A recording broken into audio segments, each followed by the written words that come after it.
ba ay nasa konstitusyon? Di ba oo? So dapat sila magsasabi. Ito ang interpretasyon niyan. Hindi kayo. Kayo gumagawa. Kasi para baga sinasabi ni Soto dito, narito ang Balitang Pinoy TV.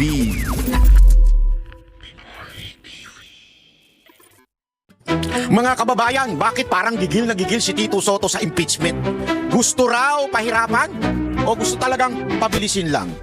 Tanong lang po, mas magaling ba ang isang komedyanteng naging artista at politiko kaysa sa 15? Take note, hindi po isa, 15 maestrado ng Supreme Court na nagkaisa sa desisyon. O baka naman may hugot ka, Soto. Baka may pait pa mula sa nakaraang pagkatalo sa halalan. O baka naman may basbas na hinihintay sa taas. Di ba? Sabi niya, hindi na raw siya tatakbo. Oy, kung hindi ka natatakbo, dahil daw sa national, dahil matanda na siya, baka kailangan niya ng blessing. Kayo naman, ano siya, i-bless lang siya. Baka kailangan ng magandang retirement ending. Ngayon, imayin natin, batas ba ang pinaglalaban o personal na agenda ang nakabalot lang sa salitang prinsipyo? Di ba? Manatili hanggang dulo dahil ang issue nito hindi lang para sa isang opisyal. Ito ang magiging blueprint kung sino ang pwedeng managot sa mga susunod na taon. Alam nyo, mga kababayan, itong ginagawa ni Soto na pagbibigay ng kanyang statement or dissenting statement, especially siya ay isang Senate President, ay hindi ho maganda sa tingin ko dahil Supreme Court to ang nagsalita. Bakit niya ito ay para bagang sinasabing mas maalam pa siya? Sa totoo lang Pero bago po mangyari ang mga ganyang klaseng usapan, ulitin lang po natin mga kababayan, baka naman pwede mag-subscribe na po kayo kasi sa mga nanonood, 52% hindi nakasubscribe. Pero alam nyo nakita ko yung statistics medyo umaangat na po ito. Marami na po ang nanonood na nakasubscribe. Pero kung maaari pa, yung iba pa, yung remaining na nanonood, baka naman pwede tayo mag-subscribe. Okay. Ito na nga, pag-usapan na po natin si Soto. Ito ay medyo yung galing-galingan at parang alam niya na lahat. Di ba? Porket matagal na siya sa politika, porket matagal na siyang senador, feeling niya alam na niya lahat ng bagay pagdating sa politika. Alam mo bata, sana man lang kahit abugas yan, nag-aral ka. Pwede nating masabing pwede kang tumapat sa karunungan ng Supreme Court. Pero hindi Ni abugas siya, hindi mo natapos. Meron sigurong naitapos ka sa school bukol. Pwede, di ba? Successful na artista ka. Oy, okay yan. Actually, pagdating sa pag-aartista, magaling ka, maayos, panalo, successful in everything. Pero hindi ibig sabihin sa haba ng panahon mo sa politika ay ikaw na expert. Di ba? Sa katunayan, kung hindi ka nga siguro artista, baka hindi ka pa nga nanalo Ano bang nagawa mo na masasabi nating landmark laws na naipasa mo? O nung dati kang vice mayor ng Quezon City na masasabi nating magandang accomplishment mo? Siguro meron, isa, dalawa. Pero para sabihin mo na para bagang may mali sa ginawang desisyon ng Supreme Court, bata, hindi pala bata, sir, matanda. medyo sabit po yun, ito, ipapaliwanag po natin ngayong araw na ito kung ano ba talaga ang nangyari doon sa desisyon ng Supreme Court na kung saan ay talagang tinututulan ng iba. Pero take note, ang tumututol po karamihan dito ay yung may mga kulay na quote-unquote constitutional expert, quote-unquote dating judges, dating o kaya naman legal luminaries o di kaya mga politiko. Ano ba yung tinututulan nila o tila kini-question nila pagdating po doon sa latest decision ng Supreme Court? Yan ay ipapaliwanag natin ngayong araw na ito sa lingwaheng inyong maiintindihan. Kasi talaga namang napaka-salimuot pero ipapaliwanag natin ito para mas maintindihan natin. Ito muna yung balita para dito natin sundutin. Ano ba talaga ang problema dito at ano nangyari? Ngayong Huwebes, tuloy ng binasura ng Korte Suprema ang naunang impeachment complaint laban kay VP Sara Duterte. At sa pagbasura na yan, may mga requisitos na kailangan tandaan ng Kongreso pag umusad na ang mga reklamong impeachment laban kay Pangulong Bongbong Marcos at kay VP Sara Duterte. Halimbawa, ayon sa Article 11, Section 3 ng Konstitusyon, isang impeachment complaint lamang ang maaaring ma-initiate laban sa isang opisyal kada taon. Sa matagal po na panahon, ito po ang sinundan ng lahat, ang ruling sa Francisco versus House of Representatives noong taong 2003. Ang impeachment ay considered initiated lamang kapag na-i-repair na po ang reklamo sa House Justice Committee. Pero sa patakaran pinagtibay ng Korte Suprema ngayong araw, meron pong dagdag dyan. Kung ang reklamo ay hindi ilagay sa order of business ng Kongreso sa loob po ng 10 session days, considered initiated na rin ang reklamo. Ito pa, Kung reklamo ay hindi rin i-refer sa Justice Committee in 3 session days, considered initiated rin po ito. Sa madaling salita, kung hindi kumilos ang Kongreso sa isang verified at endorsed na impeachment complaint, considered initiated na po ito at magsisimula na po ang 1-year ban laban sa mga bagong reklamo. Ayan. Ito po ang pinaka-main na tinututulan nila sa desisyon ng Supreme Court. Okay? Merong 10 araw, once natanggap, pagpasa ng once natanggap, tatakbo na ho ito ng 10 days. 10 araw na dapat ito'y tumakbo na. Ibig sabihin, kailangan sa order of business, may pasok na kaagad. Okay? At 3 araw, dapat ito'y ma-refer na sa Justice Committee. Dati kasi, ang para bagang pwedeng pag-antayin. Katulad ng ginawa doon kay VP Sara Duterte na pinending yung unang 3. Tapos, tsaka pinasa yung pang-4. Ngayon, sinasabi at pinagtitibay ng Korte Suprema na hindi porket hindi ginalaw, nagbibilang na yung araw. Kaya hindi nagbibilang yung araw. Dapat, matik yun. Basta ipasa, makuha, ma-receive, pak, bilang na ang araw. Kailangan aksyonan. Pag hindi inaksyonan, bilang pa rin yung araw. Ang problema kasi, itong, problema sa nangyayari. Katulad nung ginawa noong panahon ng Vice President impeachment. Pinending lang nila, inantay nila yung pang-4. So para bagang sila ang namimili kung ano yung ipapasa o hindi. Which is unfair naman po kung gano'n ang siste.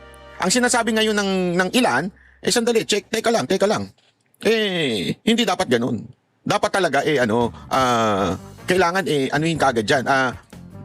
Antayin muna natin. Diba? Yun ang sinasabi. Ituloy natin. Wait. Tuloy natin. Dito po sumabit ang 19th Congress. Hindi kasi nirefer sa Justice Committee ang naunang 3 impeachment complaints at sa halip ay nilagay na lamang ito sa archive. Ayon kasi sa Korte Suprema, nire-require ng konstitusyon ng anumang verified impeachment complaint ay kailangan ilagay sa order of business in 10 session days at i-refer po sa Justice Committee in 3 session days. Hindi na po ito optional. Walang prerogative ang sinuman sa Kongreso, maging ang Secretary General o ang House Speaker na i-delay ang prosesong ito. Yan kasi ang ginawa nila noon, di ba? Dinribol nila yung PERS 1, 2, 3, yung PERS 3 impeachment. Kaya ang inantay nila yung pang-4 na impeachment. Ganon ang ginawa. Hindi daw dapat ganon. Mali yun, sabi ng Supreme Court. Dapat, once na yan, ay pasa, may 10 araw. Agad-agad, dapat. Di ba? Ito pa po ang sabi ng Korte Suprema sa issue naman ng due process sa impeachment complaints. Ito naman yung pangalawa. Yung una, kailangan agad-agad. Pag ibinigay, kasi nga, ang iniiwasan ng Korte Suprema, yung ganon, yung ginawa last time. Di ba? May nagpasa, hindi dininig, tapos inantay yung pang-4, tsaka dininig. Ngayon, pinagtibay dapat 10 araw, nandito sa order of business, dapat in 3 days, nasa Committee on Justice, kailangan yan, sundin. Hindi pa pwedeng nakaayon doon sa utos ng leader nila. So once binigay, 10 session days bilang. 3 session days naman sa Committee on Justice bilang. Hindi pa pwede yung head ng Committee on Justice i-delay. Hindi pa pwede yung Speaker of the House i-delay. Kailangan yan, kaagad. Hindi pa pwedeng mamili. Kasi nangyayari, magiging political yan. Mamimili ngayon, yung Speaker of the House o yung Committee on Justice na chairman. Actually, sunod-sunuran naman yung chairman sa Speaker. So, basically, parang sinasabi ng Supreme Court, dapat ang impeachment ay wala sa kontrol ng sino mang tao. Dapat sundin ang rules according doon sa Senate ng rules before pa. Kaya nga sa loob ko, hindi ito bago. Hindi ito bago na sinasabi ni Soto na bago. Ito'y matagal ng rules, hindi lang nasusunod. Diba? Kaya nga ipinagtibay ngayon ng korte. Na sandali, sundin nyo mga animal. wala yung animal. Ito pa yung pangalawa. Pangalawa. Ang impeachment complaint ay pinaghalong legal, political at constitutional procedure. Hindi na po ito isang purely political procedure. Ibig sabihin, kailangan pa rin daw sundin ang due process. Ano pong kahulugan yan? Sa mismong draft articles of impeachment pa lamang, dapat kalakip na po, pati ang mga ebidensya. At ang ebidensyang ito, dapat sapat na para patunayan na may basehan ang reklamong kinakaharap ng akusado. Hindi lamang po yan, kailangan din na ang mga ebidensyang yan ay ipamahagi sa lahat ng mga miyembro ng Kongreso, lalong-lalo na bago sila magbotohan sa impeachment complaint. Ayan. Ito naman yung pangalawa na nirereklamo na naman ni Soto. Parang pinahihirapan daw na may ma-impeach. Anak ng weteng, oo. Soto, iba ka talaga. Sorry pero sablay kasi. Following due process, hindi ibig sabihin pinahihirapan ang isang tao na inakusa. Kaya nga nililinaw ng Korte Suprema dito Kailangan, hindi pa pwedeng yung complaint. Halimbawa, yung draft complaint. Dapat may ebidensya na. Hindi yung basta ka lang nagbintang. Diba?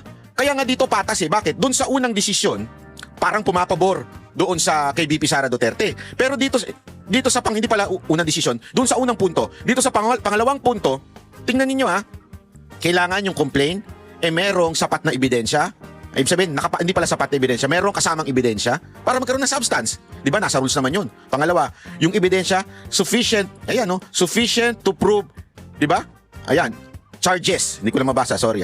So, pangalawa yun, kailangan ma-prove yung charges. May yung sapat para, ibig sabihin, may probable cause. Which is, nandun din naman yun dati pa. Pinagtitibay nga Pangatlo, evidence to be made available to all members of Congress. Matagal na rin nasa rules yan.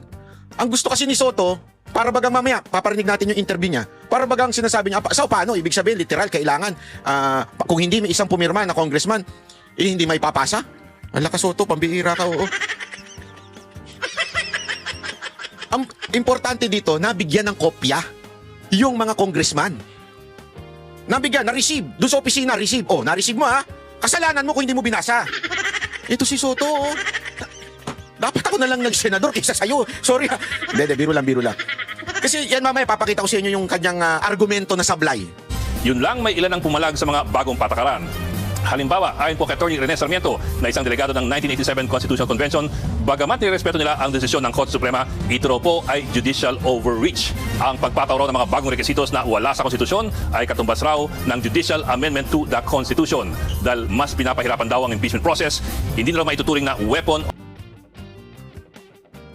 Alam niyo mga kababayan, hindi naman na to hindi na ito hindi po ito bago. Yun hindi ko magets ano sinasabi ninyong bago? Hindi po ito bago. Lahat po ito pinagtalunan nung nakaraan at pinoint out pa nga nila Marcoleta ito Yung rules na kailangan dumaan sa due process, kailangan dalhin sa Committee on Justice at kailangan may kopya ang bawat isa. Paano maa-aprobahan? Paano boboto ang tao, ang mga congressman? Kung wala silang kopya, gusto nyo paspasan. Tingnan nyo yung reasoning ni Soto Ito, pakinggan natin. Tingnan ninyo. It's nothing short of a judicial legislation. Binago yung Parang sabi niya, hindi, amin ito Judicial, ito. Ako para sa akin, napakalabo nun. Hindi pwede. Kasi merong Supreme Court Merong justice system sa atin. Sila ang mag-i-interpret ng konstitusyon. Ngayon, tanong, ang impeachment ba ay nasa konstitusyon? Di ba oo? So dapat sila magsasabi. Ito ang interpretasyon niyan. Hindi kayo. Kayo gumagawa. Kasi para baga sinasabi ni Soto dito, parang gumawa ng bagong rules itong Supreme Court. Hindi luma na ito. Kaya nga kung titignan ninyo yung desisyon ng Supreme Court, na andun naman yung mga article na pinagbasihan ng kanilang desisyon. Di ba? Tuloy. Inamend ang konstitusyon sa pananaw ko. Okay, let me place this on record muna. So far, as of last night, I've seen snippets of the decision. I have not read it fully, but hinanap mo kagad yung mga punto na dating pinag-uusapan natin kasi. So yung mga sabi ko snippets so far. Apparently, they did not directly correct in this decision some of the errors or the factual errors in the past decision. Hindi nila binanggit dito o hindi nila kinorek. So it stands therefore yung mga factual errors nila. So and then yun nga, binago binago nila yung parang nilang binago yung mode ng pag-i-impeach.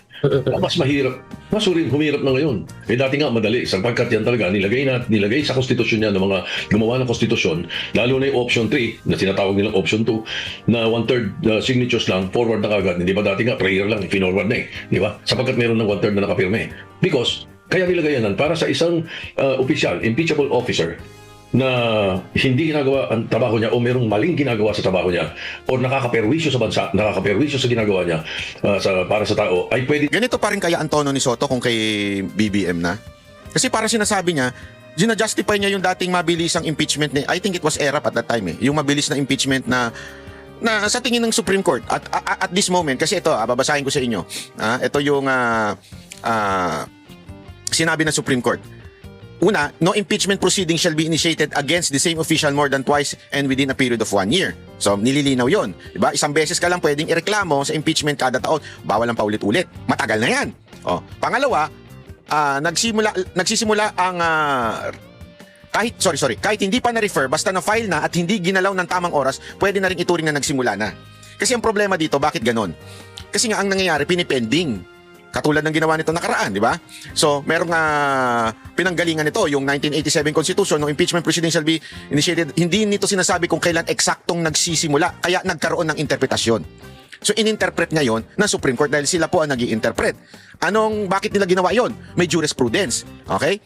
Pinakikilala yung Francisco versus House of Representatives. Doon, unang nilinaw na ang initiation ay nangyayari kapag na-refer sa House Justice Committee and Verified Complaint. Sa mga sumunod na desisyon at interpretasyon, pinalawak ang konsepto na kahit hindi agad na-refer, basta na-file at hindi inaksyonan ng naaayon, maaari pa rin ituring na initiated para umandar ang 1-year ban. Ibig sabihin, Korte Suprema ang nag-define ng initiation, hindi ang mismong konstitusyon. Kasi again, wala po ito sa konstitusyon. So, ano ibig sabihin? Ito na nga mga kabalita. Ano na ang masasabi nyo patungkol sa balitang ito? Please comment down below mga kabalita. Pag-usapan natin yan sa comment section. At kung di ka pa nakasubscribe sa ating channel, baka naman